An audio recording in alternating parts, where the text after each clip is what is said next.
Hi guys, Kelly here, and today I want to talk about my most recent reads. This is not an ideal place to film, but I just haven't had time in like the last week to do it in the house. We have a lot of guests coming and going over the holidays and the week leading up to the holiday.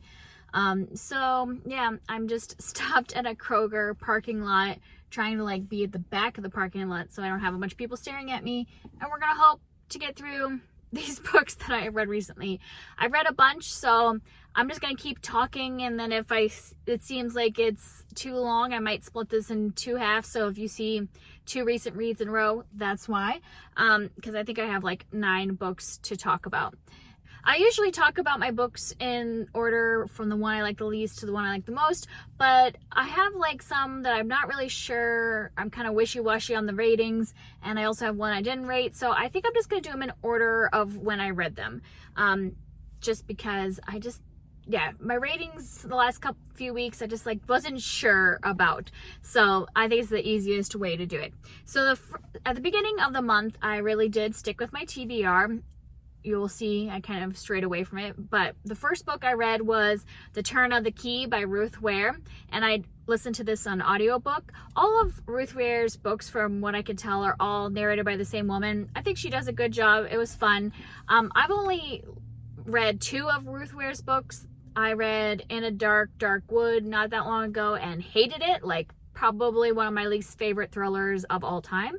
But I've heard that her books get better as they go, and so I thought, well, I'll read her most recent, and if I like that, then they can maybe like start going backwards in her books. But I wanted to see if I even liked her at all, so I thought this was the best chance. And I did really enjoy this book. I gave it 4 stars. I thought it was a lot of fun.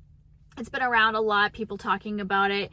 It's basically about a nanny who goes to work for this family in this smart house.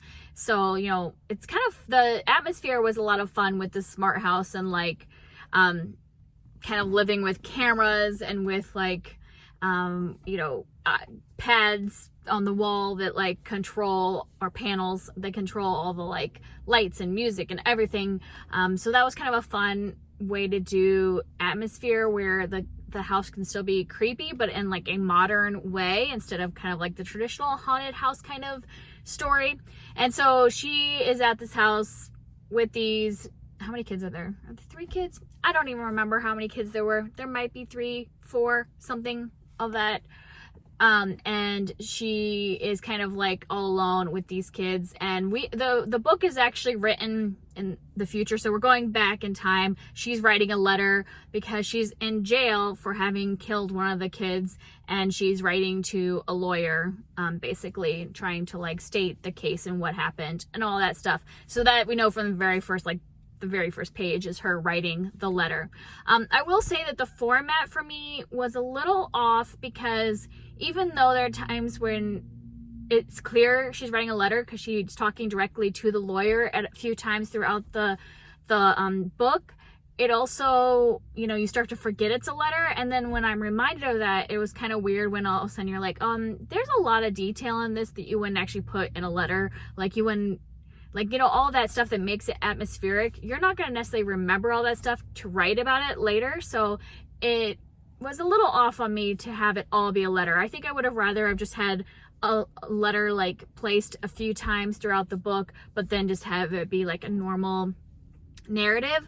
So that was a little off for me. And the other reason I didn't give it 5 stars was I didn't like the way it ended. I'm not going to give any spoilers or anything, but I just didn't love the ending, so I couldn't get a full 5 stars for me. But I loved the ambiance and the like creepiness of this modern house, and like not knowing what's going on. Is it supernatural? Is it something, a person doing the things that are creeping her out and stuff like that? Like, so if you like kind of a haunted house kind of atmosphere, I would suggest this book. I had a lot of fun reading it.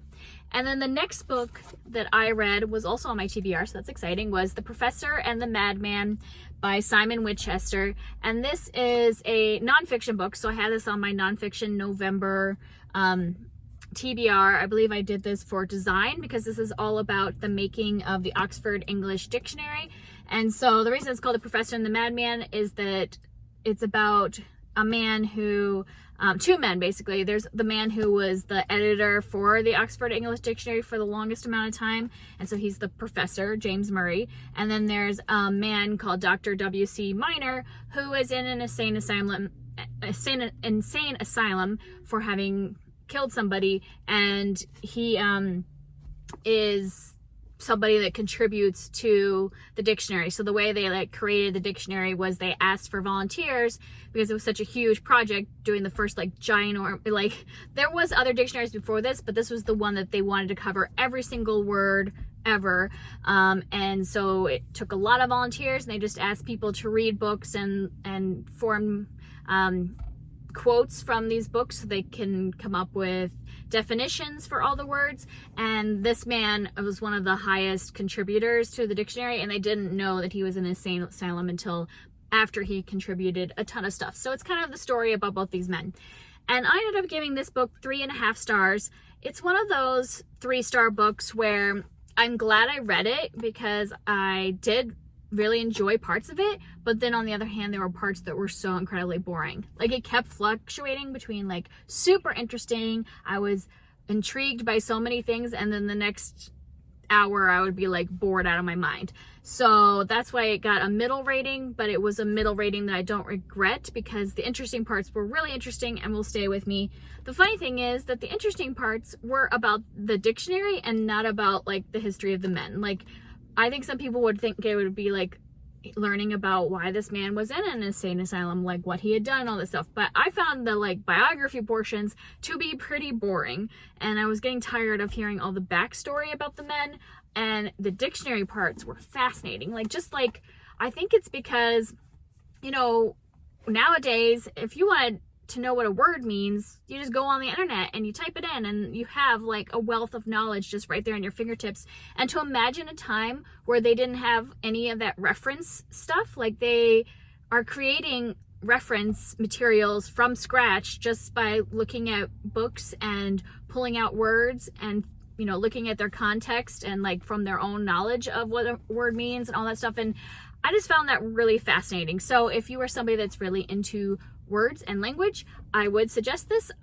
There were parts that were boring to me, but it's short enough. Like it's only like a, what is it? Like a 200 page. Yes, 200 pages. So if it's interesting to you, it wasn't that long of a read.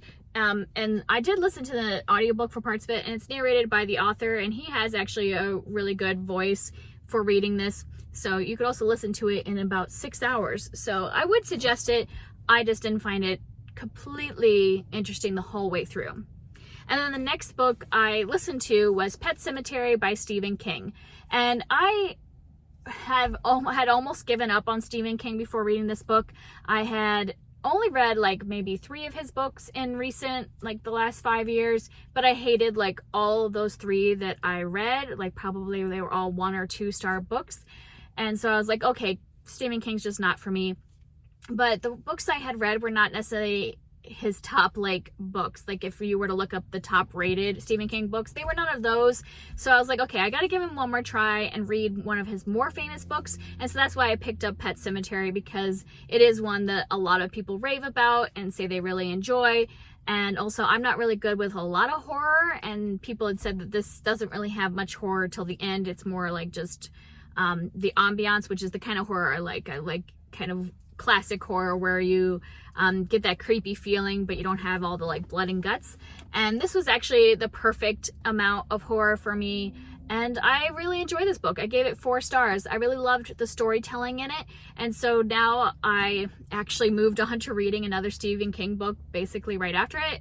I'm not done, so I won't be reviewing that one, but I started The Stand. But since it's huge, that'll probably be December before I review that book.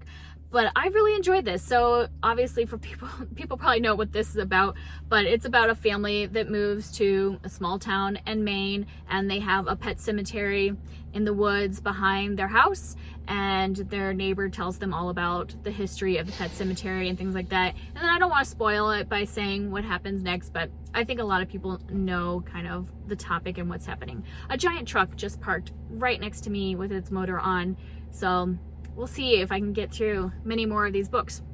But anyways, the things I loved about this book was just the characterizations. I thought all of the characters were really well done. Like, even though I hated several of the characters, it's like hated it in that way of like, these are such fully formed characters, I could hate them. I had a feeling about every single character, whether I loved them or hated them. I had an actual like feeling towards each one. The character Judd, which is the older neighbor who kind of like tells about the folklore of the area, I loved his character. Probably one of my favorite characters that I have read in a long time. Like, every time he talked, I just wanted to listen to him tell the folklore of the area. Like, I could have just listened to the whole book just narrated by him. Like, that character, I just loved his character so much. And part of that was probably the audiobook. The audiobook is narrated by, what's his name? I don't remember his name. Michael C. Hall, that's it. He's the guy that like is from Dexter, and he did a great job with the narration, and his voice for Judd just really lent to that storytelling. So yeah, the storytelling and the characters for this I loved. I didn't give it a full 5 stars because there was a few things that I didn't like. I thought the ending just happened too fast. Like, you're building all this tension and this anticipation for this ending, and then it just happened way too quick for me. Resolved too fast. I liked the like very end, like, last few pages of the book, but it's just like the climax just was over way too quick.